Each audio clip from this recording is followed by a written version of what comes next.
All right. Welcome back to another episode of Mitten Athletics Live. We are. Your internet got so horrible the minute you hit record. Oh my god! All right. Well, take two. Welcome back to another episode of Mitten Athletics Leave that Live. in there. Don't cut that. I'm not going to cut it. It was me, Aaron. Literally, when you went record and it went wah, wah, wah, wah, Wah, wah, wah. Anyway, This is Colin. He's making fun of me. That's what he does. It's all right. We are brought to you as always by Mitten Athletics Supply. We are your one-stop shop for anything track and field that you need. We don't want to be just the place where you buy your equipment, but when you have questions, come talk to us. Come try to figure out what you need. Let's make sure you get what it is. And if it's not through us, I get it, but we sell Gill, we sell Planic. If there's something that we don't sell and you'd like to have a conversation on it, we're here. So please reach out. Mitten Athletics, plural, supply at gmail.com, or reach out to us on here, leave a comment or however you'd like to, but we'd love to hear from you. So today's episode kind of took a little turn from where we first started, but it's going to be a overview of the MITCA indoor state meet that is this weekend, with a little caveat on the front end of some pieces that we would like to cover. But I will let Colin kick us off here. I think he's got a quick disclaimer. Yeah.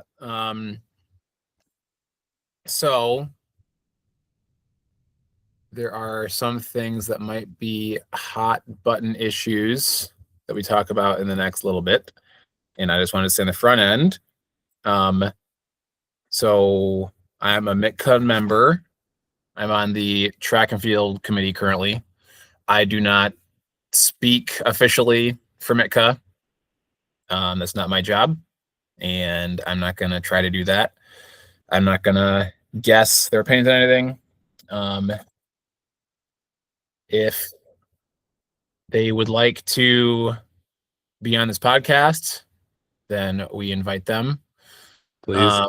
And would love to have those conversations. But so anything I say, we're gonna try to keep all of this not based on hot takes, but try to stay on the straight and narrow here. We want any speculation to be based on good faith assumptions on all parties involved. So we're going to avoid speculation. But if there is any, then we're assuming everybody's acting in the way that they feel is has the most integrity. Want to give everybody the benefit of the doubt, assume the best intentions on everybody. And yeah, so there's a lot of stuff kind of floating around since the last time we recorded. We thought that we were talking about, dramatic things then, and since then there's been more stuff.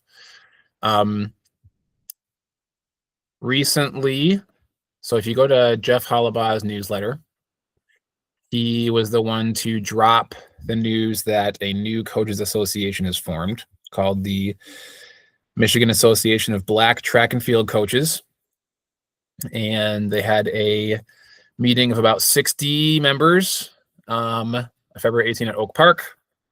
And to summarize, I'm going to try to summarize this without just reading Jeff's newsletter. Basically, there are many coaches, mostly in the Detroit area, who feel underrepresented with MITCA and have felt that way historically, and have decided to start their own coaches association, which they are absolutely free to do. And I wish they did not feel underrepresented and wish they were more represented in MITCA. And ultimately, I hope that happens, because I think it would be strongest if we had a singular, more united, geographically represented, racially represented coaches association. That's my thought. There's a lot of backstory here, so I'm not going to make assumptions or guess anything. I am not as historically attached to the sport as some people are, so I'm not going to pretend to know things. But that's the big news last week. And a lot of this, it's coincidental that it happens on the tail of the MITCA team state and MHSAA news. The only news being, again, that there are investigations about MHSAA taking it over. The verbiage there, I think, is very important. There's no proposals on the docket. It is simply exploratory. But that's a very hot topic with some people.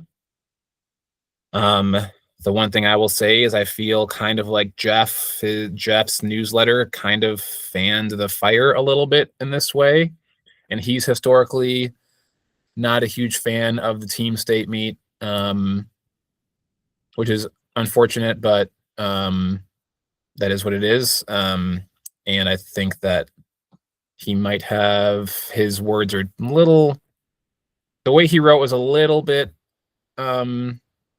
thumb in the eye, it kind of felt like, towards MITCA, but that's just the way I read it, in my opinion. So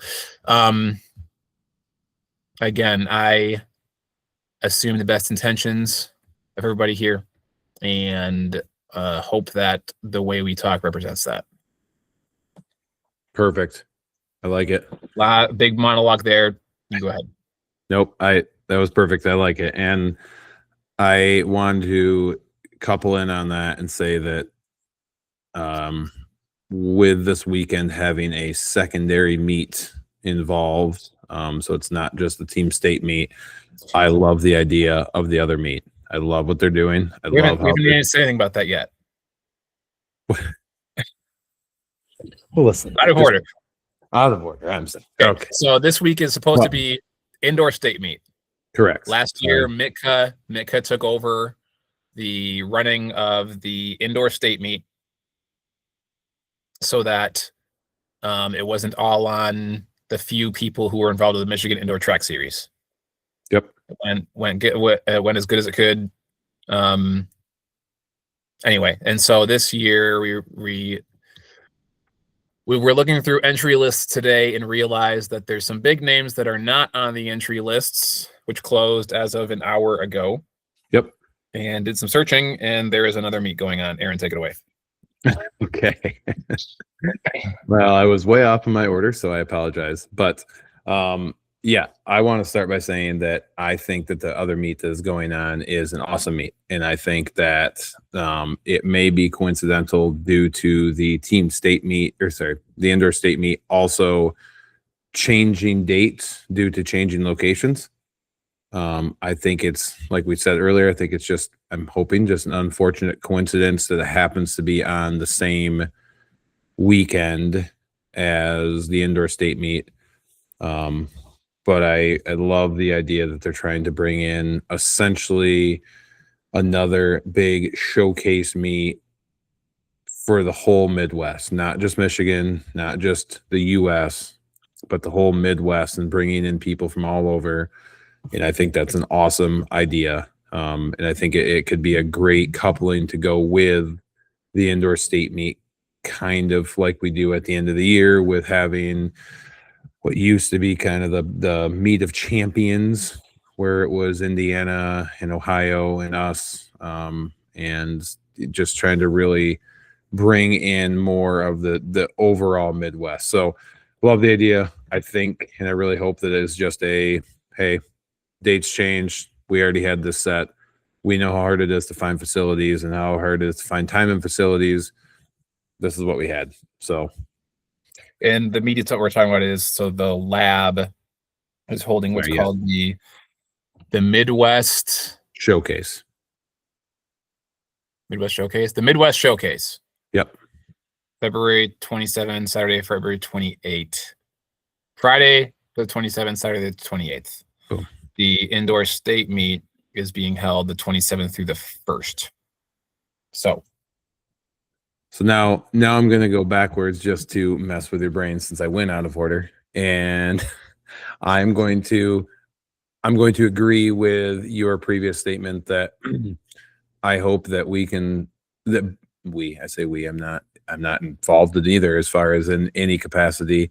I hope that the two coaches associations can find a central ground, because I think that is best for our sport as a whole. And I think that is best for our athletes and best for the state of Michigan to truly represent who we are and what we can do and what our athletes can do. So, sorry, going back to that after I went out of order.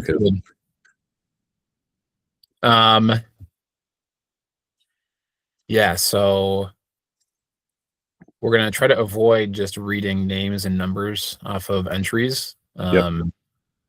You can check that out yourself. Anybody could go look through those, but we'll try to talk about the meet a little bit. So originally, like you said, it was supposed to be at Saginaw Valley State. Correct. And I believe it was supposed to be the weekend leading into the season start, right?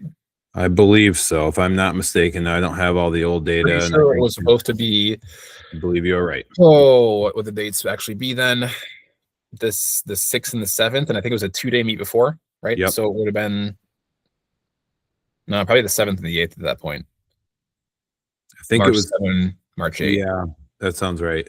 I don't think they would have cut into a school day. Which also happens to double into the national meet for those who go. So overall, probably a good thing, because probably the timing of this is probably better. Correct. Yeah, so it moved to Saginaw. So I can definitely see where and if you're one of the best sprinters and you might have your eyes set on nationals as the indoor peak, then traveling across the state the week before might not be the thing you want to do.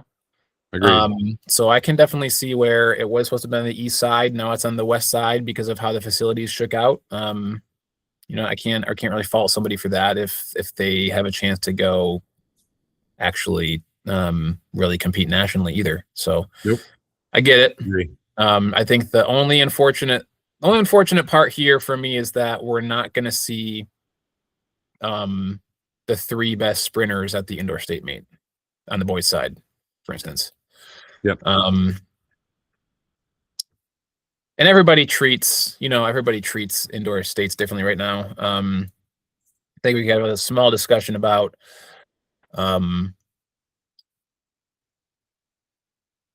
how big a deal is indoors right now. It's the club scene. There's no team title.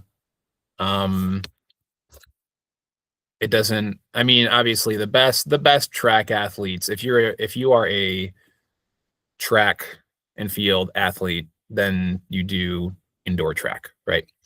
Yep. And so the best ones, like, that title means something to those kids. It probably would. I don't think it's offensive to say it would probably hold some more weight if it was the official MHSAA, state champion in the 60. That probably would mean a little more. But it's still unfortunate that we, don't see everybody against everybody. Yeah. Do real quick to small caveat. We will actually see the best 60-meter sprinter in the state. We just won't see some of the next few after that. I thought Chance was ranked number 1. Well, Peyton Trammer from Track Life University at 6.68. So unless Chance entered a different time at 6.75, I could be wrong. I'm just looking at the entry. Maybe that was at the 55. They always had the 55 on there on the. Yeah. Wait. No. Hold on. I'm just looking at the 2 entries and where they're entered at. Why isn't Trammer on? Okay, this is where. Okay, yeah. Sorry, Trammer isn't on the 60-meter list on it's athletic. The whole thing gets weird because if you look at, like, we're showing Benji as the number 1 weight thrower, but Paxton has thrown 68 feet out of state, which won't show up on here. Is that what it is? So we're in the same, it's the same boat. So I'm just looking at entries. That's all. I'm not saying they're right or wrong. I'm just looking at a 668 versus chances 675. So we will still see the best 60-meter sprinter, but going back to it. Sorry. That's okay. That's all right. Derailed. So do you want to just run? I guess we'll just run through some of these lists. I wanted to do, and I was halfway prepared for, was look at because I always think it's interesting, what high school do the kids go to? What divisions are most represented? Yeah, that is cool. Because you think about what if it was an officially sanctioned sport, and so what would that look like? Well, and I got all the boys done for the top 10 for every event. And I didn't get my side done. So this isn't you. This is me. I didn't get the girls' side done. Well, no, to be fair, I didn't send it to you until like 2:00 today, which is not enough time. Today got away from me. Right. So, but then we're missing a bunch of data because there's a bunch of kids that aren't going to be there. So I kind of gave up on that. So, well, so let's stay on that just for a second. So we don't maybe necessarily have the data as far as what each division is, right? But what I do want to talk about is, if this was ever taken over by the MHSAA, what would that look like? I know you and I kind of discussed that a little bit, and it's like, okay, how would that look? And I think you worded it very well, is that it would be a lot like what we see in the NCAA. You're not going to have conference meets indoors, more than likely, unless you have an overall conference championship. So like in NCAAs, you have, there's the big tracks. There's Arkansas and Clemson and Texas A&M, and there's the one in Albuquerque and Boston, and there's a few other big ones probably, but those are the biggest. Those are the biggest and best tracks. And so and they host invites, and there's the descending order list, and it's probably the hardest track meet to get into in the world, including the Olympics, because the lists are absolutely, especially this year, the lists are absolutely bonkers. And they have conference championships, but they don't have duels or anything, right? So assuming it would look the same, like the meets are going to stay the same as the meets would stay the same as they are. Yep. So you'd have the meets hosted by the colleges and by lab, and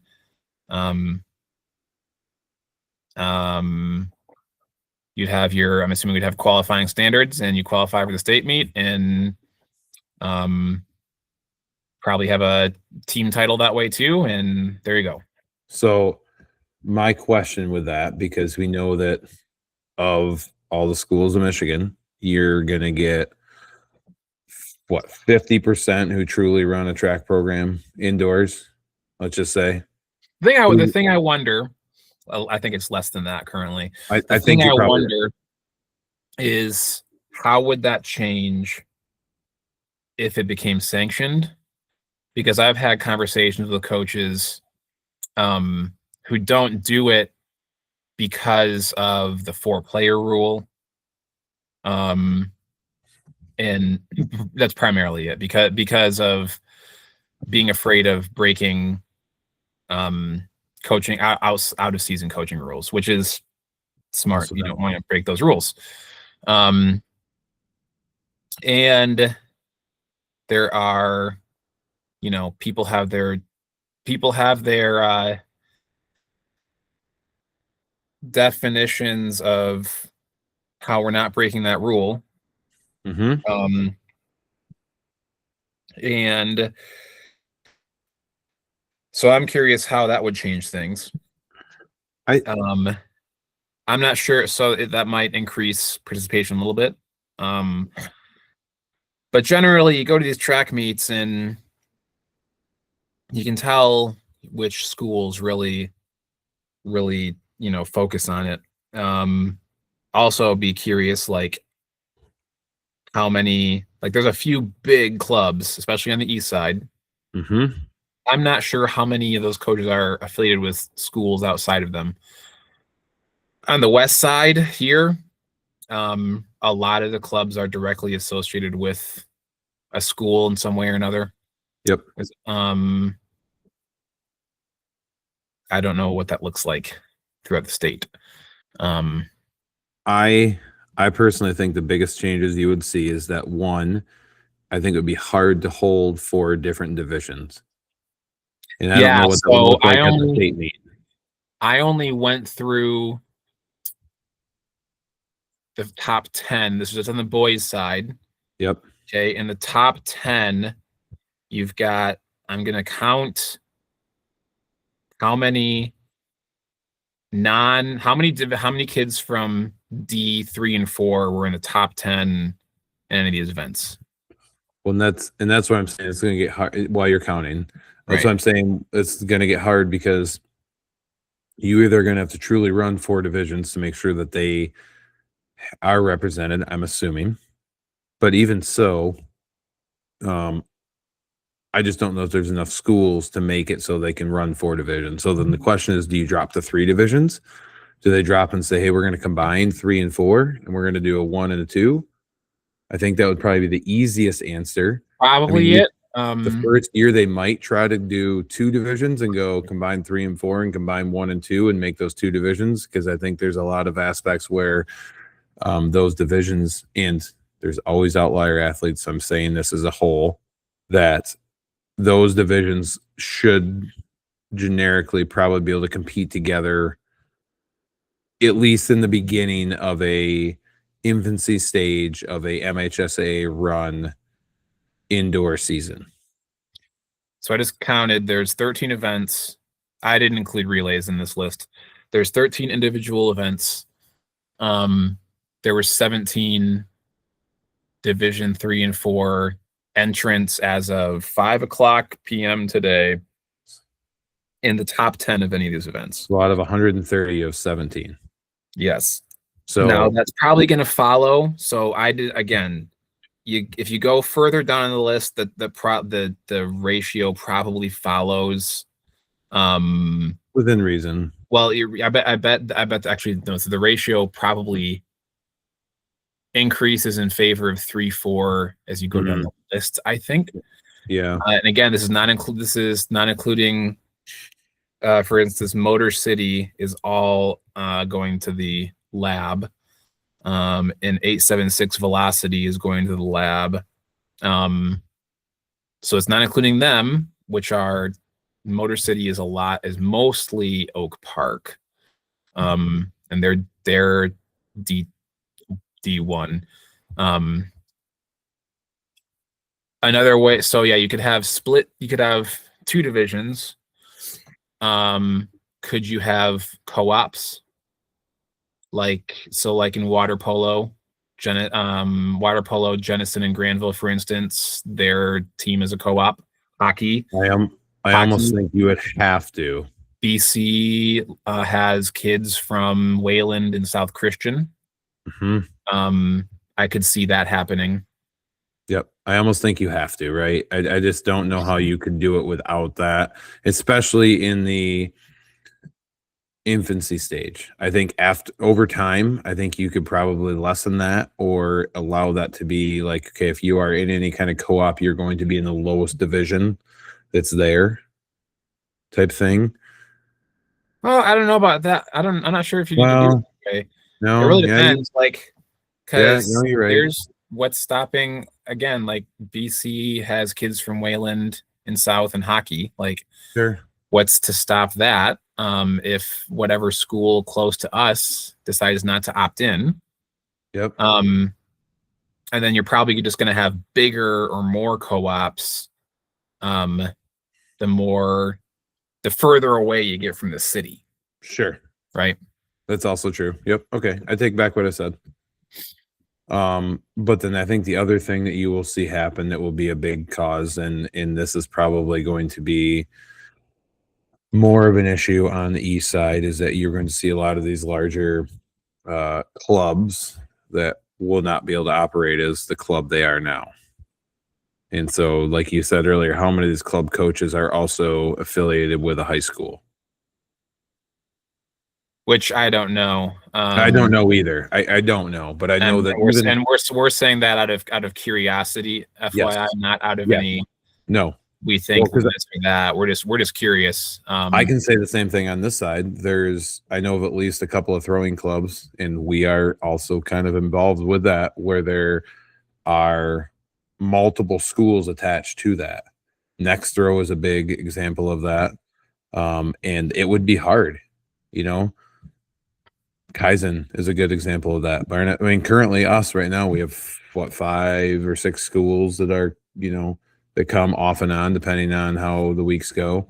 And so we're all kind of in that same boat where, yeah, it would be tough. And it's just going to be one of those things that if they do take over, it's either going to become a co-op, like you said, or it's going to be a learning lesson for all of us to figure it out. I think that I'm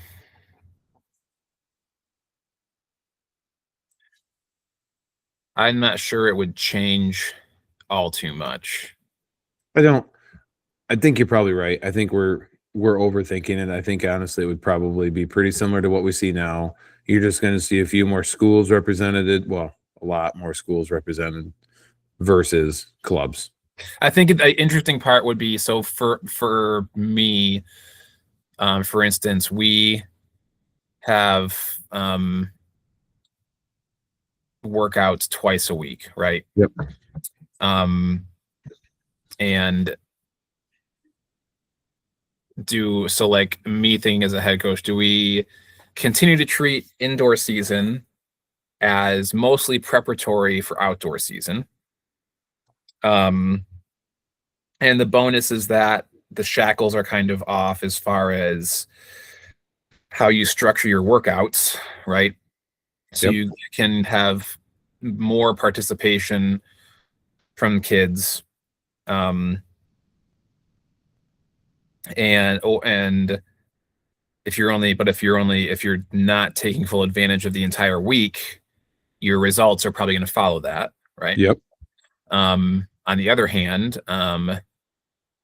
I am not sure that my wife would love the idea of me adding a third official season, right? Cross country to indoor to outdoor would be a lot. And I know that I'm not the only, cross and track coach who's in that situation. I bet that's another reason people don't participate, or some coaches don't participate, is because adding a third season, it's a lot. Yep. And so, yeah, you could see, there's teams that will go all in. I can think of clubs that, the only thing that's going to change on athletic.net is the logo and the colors, and you're going to see very similar results at the state meet, right? Mm-hmm. So, but anyway. Yeah. Okay. So we've covered what it could be. And again, we say this not as there's anything out there that's going to change right away. It's just conversations, rumors, things that you hear that as time goes may or may not grow more legs. But that's another example of be aware of the verbiage, because MHSAA took that as an exploratory thing. Yep. I think they started on that last year, and nothing has been decided. We don't know anything new. Nope. And right, so that could change. It might just be shoved to the side and never thought. So we have the same conversation a year from now, and we're talking about the same things and saying it was the same verbiage. So anyway, all right, let's do just a quick rundown. We're going to keep it real quick. I just want to talk through some of the big things that we're seeing here. I don't want to make it one of those we go through every single number, every single name, every single everything, just real quick. we want to give the kids their due, and also know that reading names and numbers would get boring. Yep. So 60 meters, guys. Start there. Let's run down the list real quick. Peyton Trammer, talked to him a little bit. 6'6". Teammate of his club-wise, Nolan Cullens, 6'86", and then 6'87" from Charlie Sanders. That'll be a fun race coming in. There's a pretty good gap from 1 to 2, but 2 to 4, 5, 6. It's pretty tight timeline. So, the 200 guys, Damani Roberts, 21:53, Jaden Thompson, 21:96, and James Uphouse, 21:98. Again, pretty big gap. Damani Roberts, by the way. What? 10th grader, yes. Roberts. But again, pretty big gap. You got Damani Roberts, and then you take a quick jump here, 96, 98, 22. I mean, there's going to be 3 guys right there real fast, all 4 guys real fast, but 3 guys right in the mix for that 2nd, 3rd, 4th if everything plays out the way it is.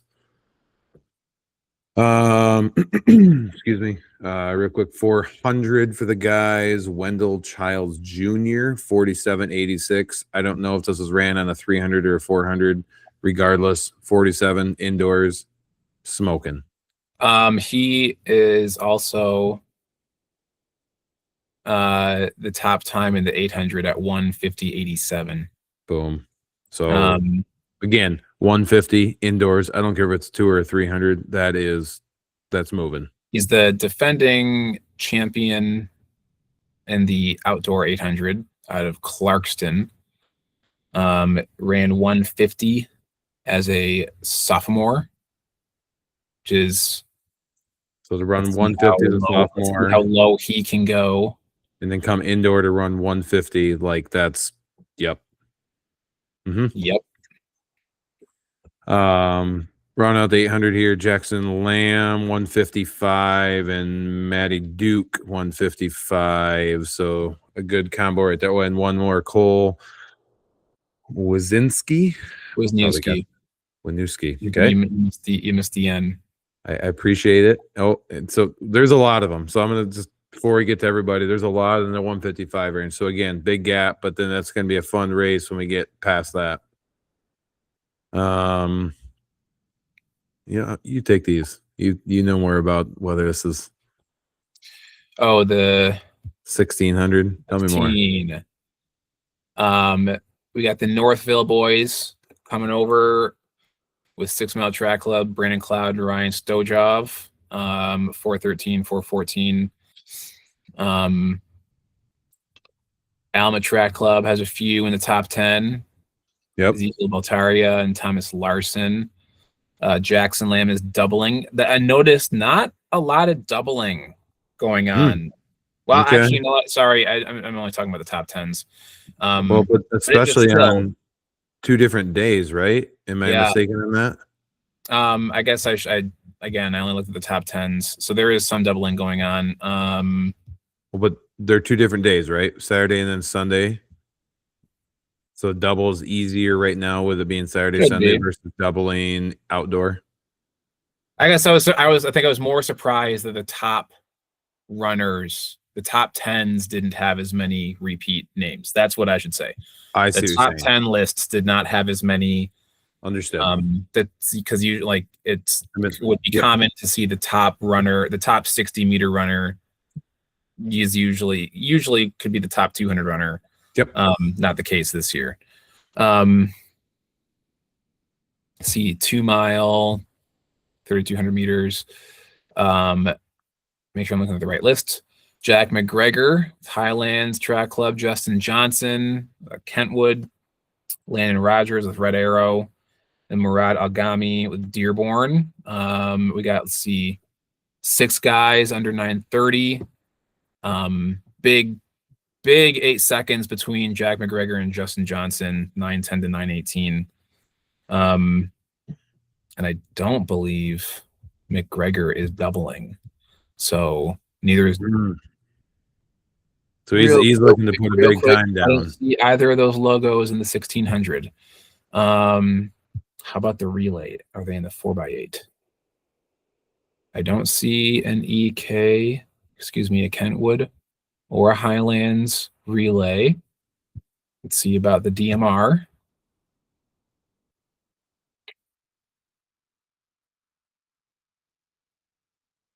And see, this is why because this is just riveting audio as I scroll through here. Yeah, no Riveting. Kentwood or Highlands DMR either. So that's going to be a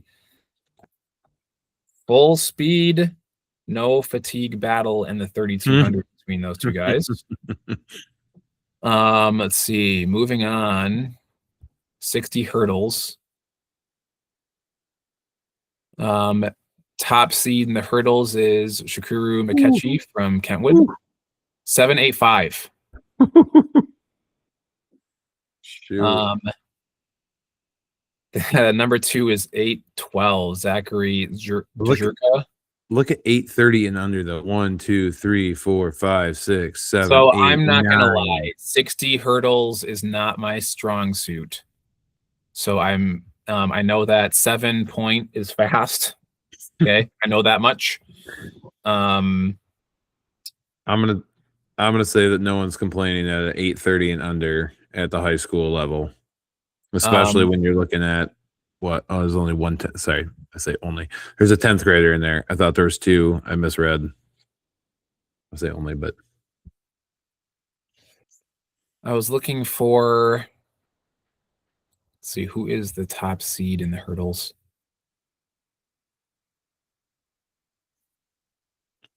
Shakuru. Zacchaeus Brox.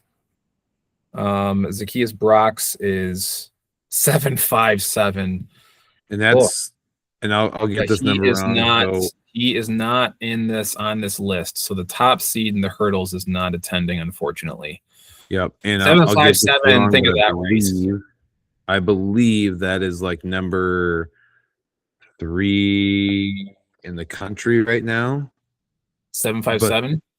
Yes, he ran it at, or he might have ran it again, but he ran it at U of M, and I remember them calling it out. It was like number 3 or 4 in the country. Hey, the good news here's the good news. So Brox is from Detroit Catholic Central, so hopefully we get to see a showdown between these two guys in a few months. Yes, and my guess is that he's not running because he's running the following weekend, and he is making sure that he's ready to go when he is looking for a national title. Yep, I can see that. Number 3, shout out Mason Dark from Reese Puffer. Oh yeah, our kids run against that kid a bunch of times. He's impressive, and he's awesome. Like watching him, I've seen him like walk around, and when we were at Aquinas last weekend, I believe it was him. He was talking to Cooper and a few of the other guys. Just great kid.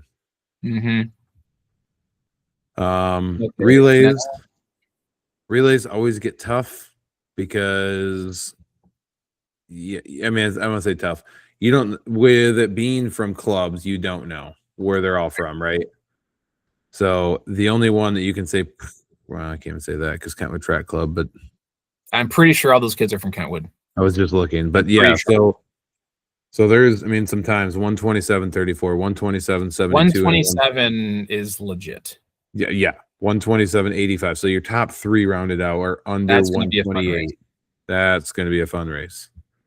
4x4 boys, 320, 320, 322. Michigan Mustangs. Where are they from? Southfield. Saginaw. Logan is Clarkston. I know Wendell Childs is from Clarkston. Yep. So yeah, 320 indoors. It's legit. 4x8s. So the 6 mile / Northville is the only team under 8 minutes. But it's indoors, and so we're not going to hold that against them because a week after meets start outdoors, they'll probably do something crazy like they normally do. Yeah. Runners high, 808, Martian Elite 813, up north 814. So the race for second and third in the 4x8 could get sweet. Well, it says, yeah, I mean second and third, but you throw in the next couple, you got 808, but then you go 813, That's what I'm saying. I'm saying that's what I'm saying. You could have take anybody under in the 815 and down, and that's going to be an exciting race. Yeah, it is. Sprint medley.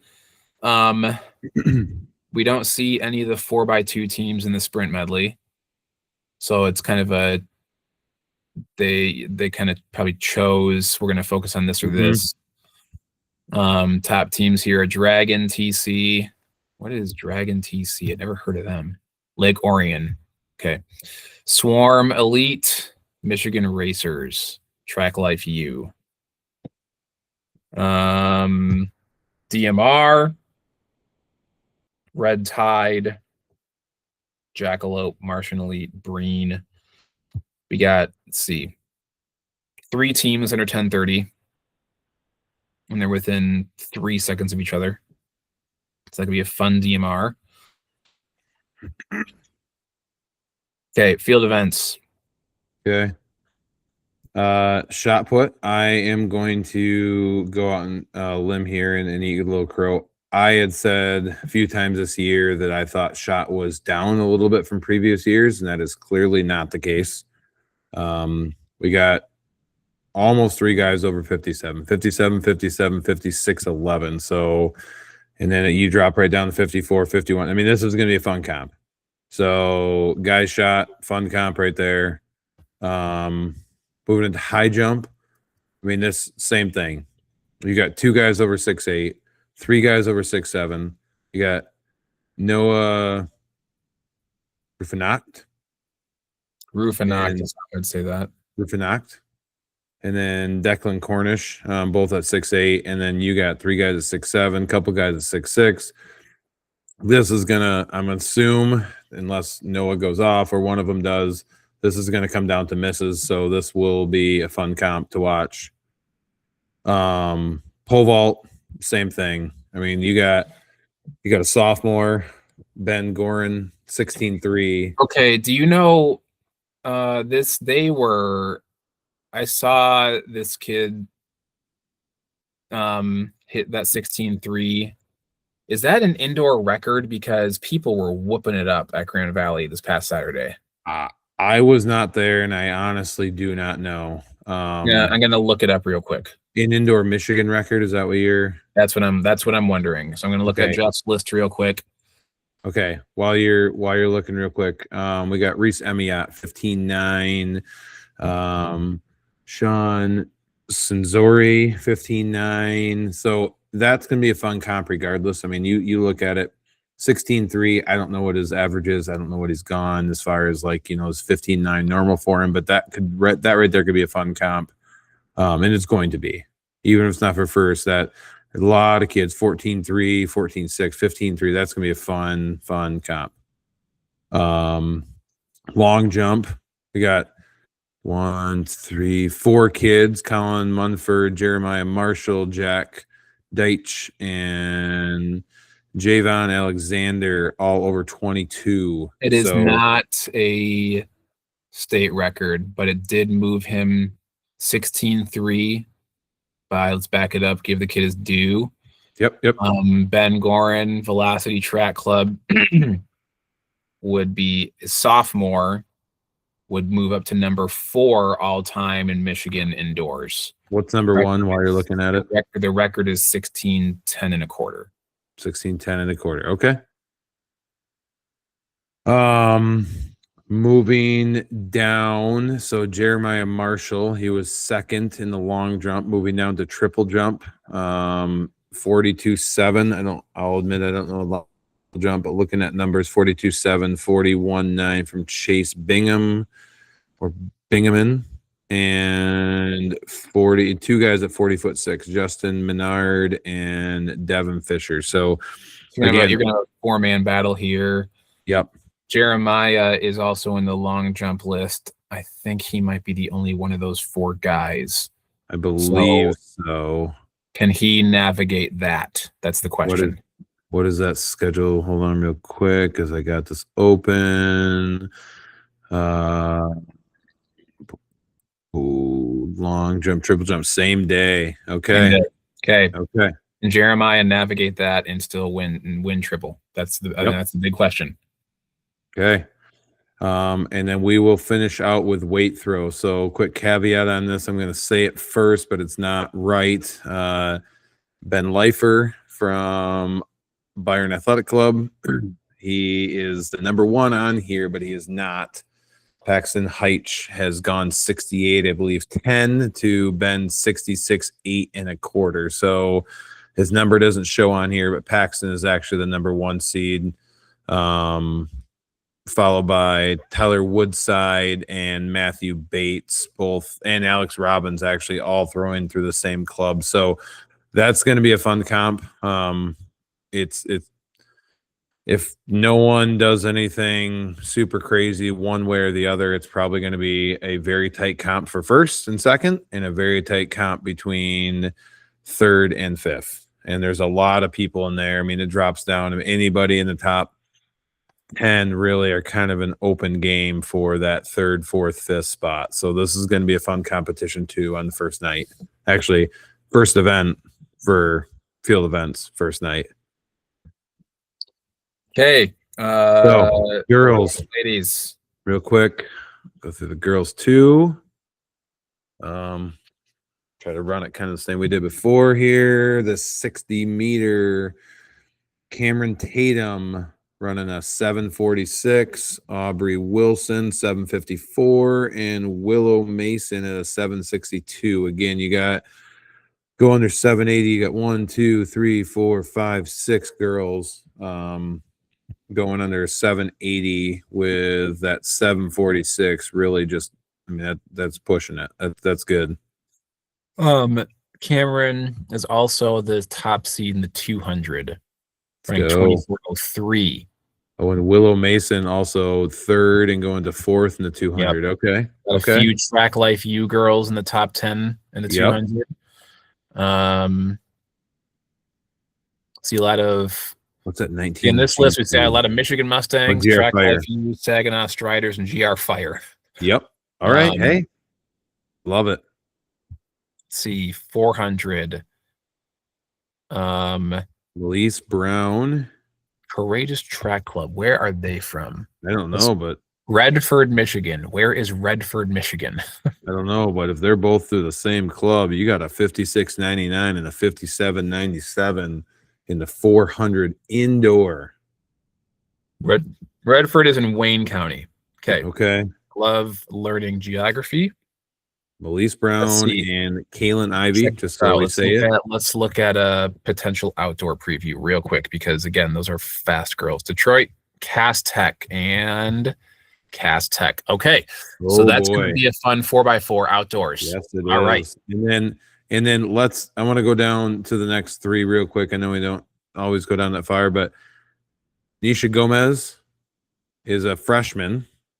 Oh wow! You got Hannah De Pastel is a sophomore, and Sienna Carson 2 sophomores at 58 and 59. So your next 3 are freshman, sophomore, sophomore. So you out of that entire group, you have 1 senior. And actually, you don't get to your next senior until 1, 2, 3, 4, 5, 6, 7, 8, 9 down. So that's going to be a lot of fun over the next 1 to 3 years. All right. 800 meters. Take it away. Do it.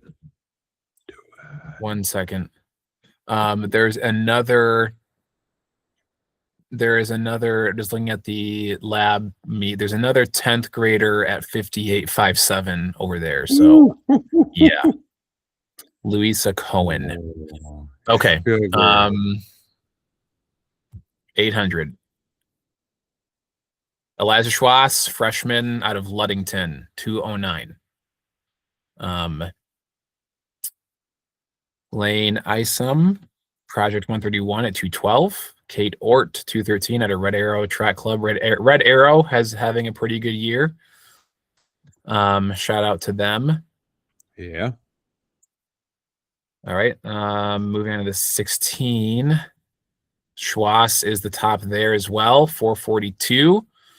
You have Natasha Dudek, the current MHSAA, and pretty sure she won Brooks.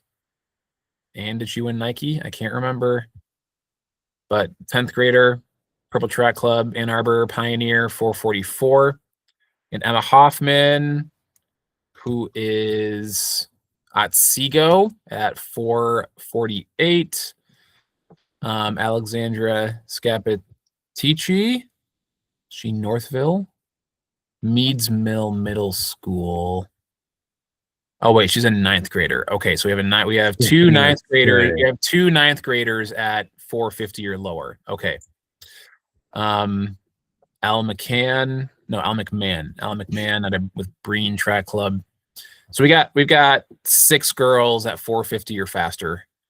But again, it's probably gonna be Eliza versus Natasha. So can Eliza again navigate 2 races there and hold off Dudek?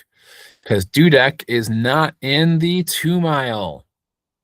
I'm gonna check the 4x8 real quick, see if Purple has one in there. They don't have a 4x8. Do they have a DMR?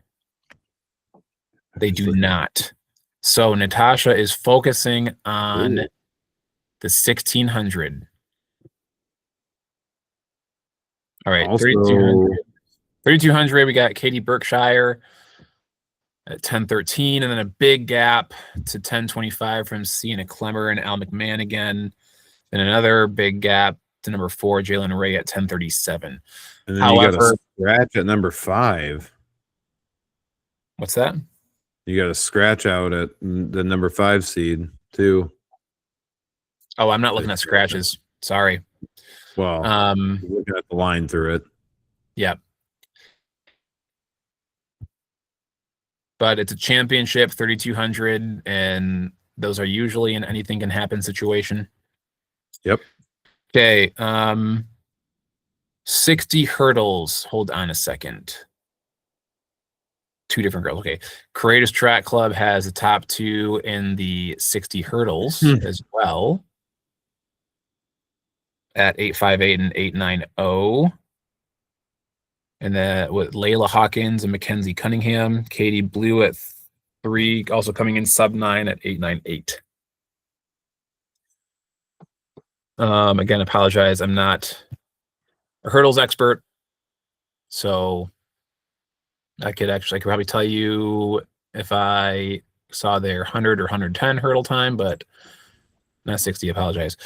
Top 4x2 relays, Track Life U at 139, Michigan Mustangs at 141, Michigan Accelerators at 142, Courageous Track Club at 142. Yep. 4x4, Michigan Mustangs 359. 359. 4, 5, 4, 6. So that second place. Nice red arrow with a 405. Yeah. 16 ways of the 406. Now, so we were talking about Cameron a lot last year, and the Michigan Mustangs. They always do well. They're always fast. Again, shout out to Red Arrow. They're a newer club like us, and to put together that 405, that's pretty good. Yep. Okay, 4x8, 6 mile, 939. Up 42, North Elite at 942. Martian Elite at 946. We got 4 teams sub 950. It's kind of a big gap from 950 to 939, though. So, yep. Sprint medley. Golden Geese. What a name. I love that. I know some of these names, like Paxton is with breakfast. Golden Geese is shepherd. Golden Geese is shepherd, so it's kind of a play on bird theme there. Michigan Mustangs has a for a sprint medley in addition to their other. Did they have a 4x2? Yes, they did. So Michigan Mustangs has the number 1 4x4, the number 2 4x2, the number 2 sprint medley. And then DMR, again, 6 mile, and then up north at 12:21 and 12:23, and then a big gap down to Spear to Pre 12:49.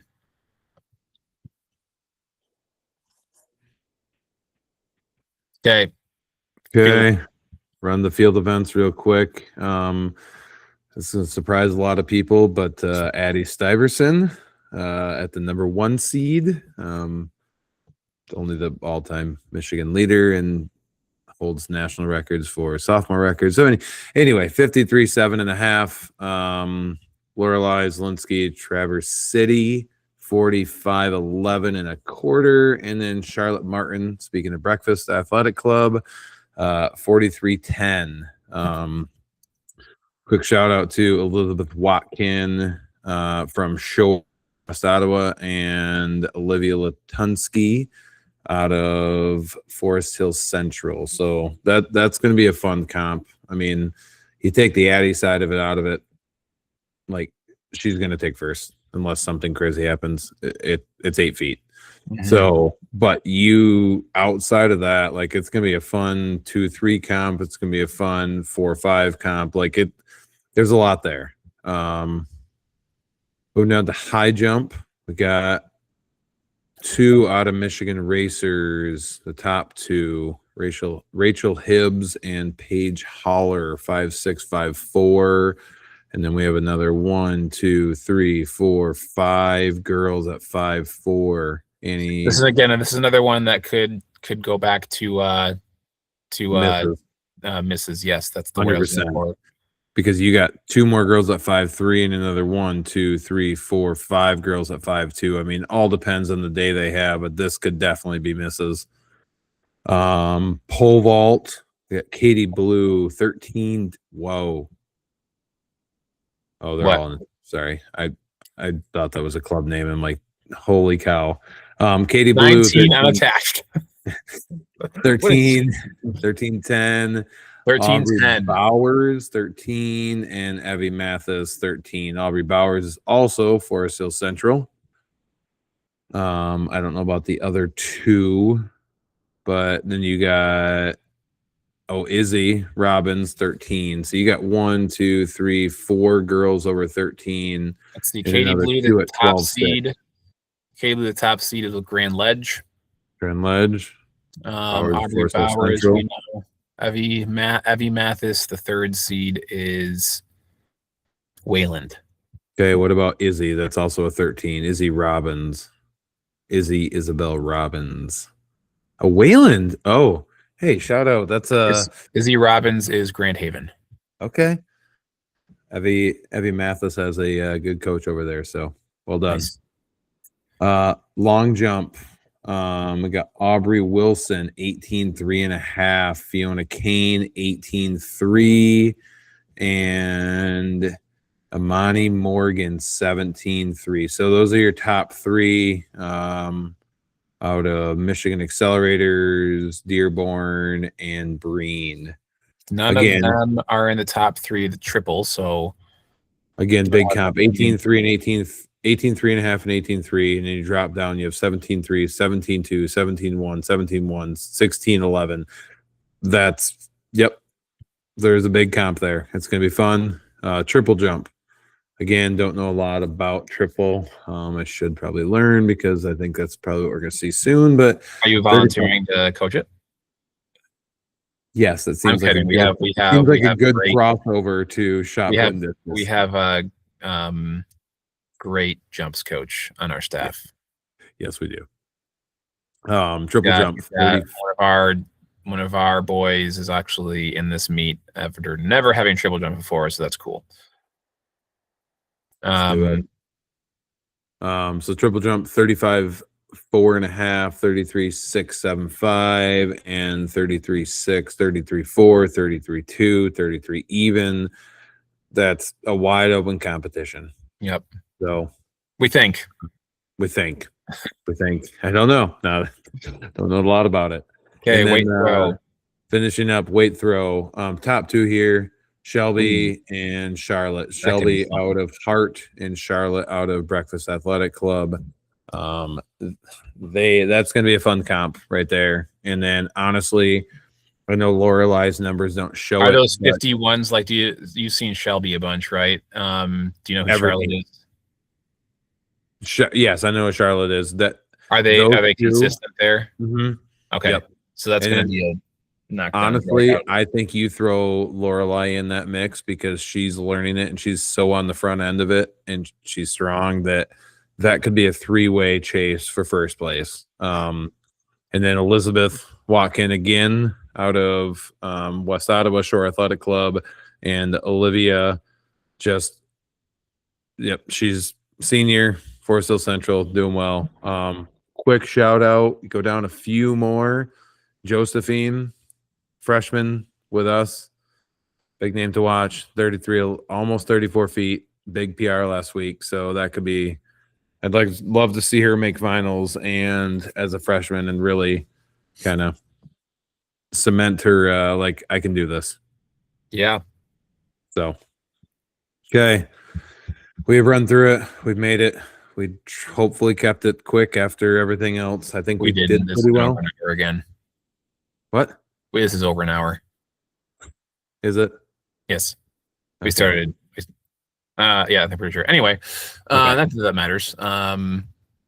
Maybe we can tentatively plan on doing a quick recap of the state meet next week. Yes, I would like that.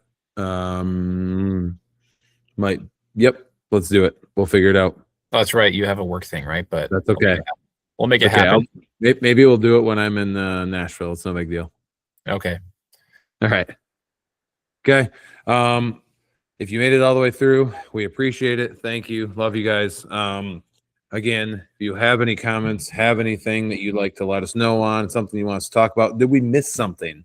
Please let us know. Leave us a comment, like this for us. Subscribe. We're gonna continue to put these out, especially now the outdoors starting. We're gonna continue to put these out as the season goes. Bring in coaches. If you guys would like to be on it, please reach out. We'd love to talk to you, hear your thoughts. Yeah, we're not exactly in a position to say no to people right now. So if you want to talk, we would love to talk to you. Honestly, seriously, we would love to hear it. So reach out to us, leave us a comment, email. Again, Mitten Athletic Supply, please. We are here to help you, and I say this with wholeheartedly that if we do not have something that you need, we are here to find what you need and give you the best product that will fit what you want and how to make your kids compete the best. So reach out to us, Mitten Athletics Supply, plural athletics.com or at gmail.com. Thank you again. And we will see you guys next real week. Quick, I would just want to make clear, it's clear. The topic we opened with, coaches associations and stuff. It's easy to it's a emotion-filled subject, and I want to just make sure everybody knows that we want to stay as neutral as possible as we discuss things like this. And ultimately, I think the two of us want the best for everyone. Agreed. Sport, coaches, athletes, divisions, schools. We want what's best for everybody here. So, if anybody is ever, offended, we're not trying to be Skip Bayless and Steve Nason over here. So if anybody's ever offended or confused or anything, feel free to reach out and ask for clarification. We don't want to be in the business of pissing people off. So, and make sure that when you do that, please put in the email subject line Colin to start so we know. Yep. All right. Okay. No, for real. We appreciate you guys. And if you made it through, we will see you guys next week. See you later.